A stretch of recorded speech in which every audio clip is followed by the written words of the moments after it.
Vai pegar. Credo. Fica parado, né? Ah, Não, ele pega. Tá meio com frescura.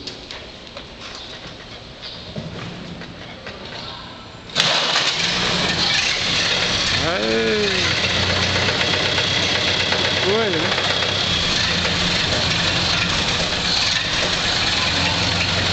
Isso aí é a temperatura.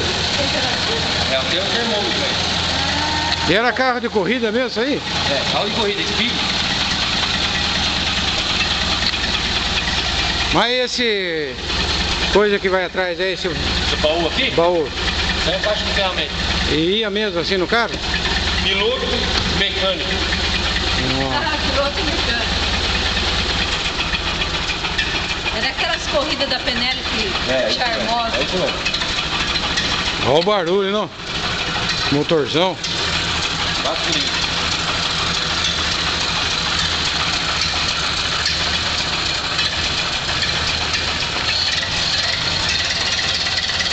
Olha.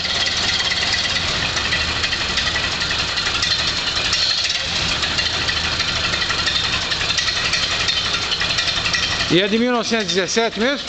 1917.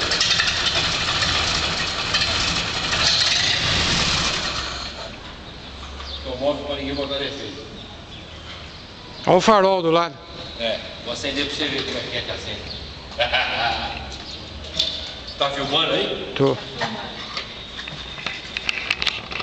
Acendia com fósforo, Raul. Que carro você tem? No louco.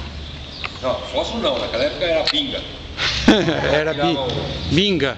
A pinga do bolso. Aí põe o pavio lá, olha lá. E acende, danado. Acredite se quiser. Nossa, que interessante. Tá bonito lá ou não? É. Abaixa o farol. Vou baixar um pouquinho, né? Farol baixo. Farol baixo. Farol baixo. Nossa. Que coisa, não? Então aqui são vários proprietários que Um proprietário, imagina. Isso Um aqui... só? Não. Isso Mas aqui é... quem se tem esses nomes? Eu tô o seguinte, esse aqui é o sogro do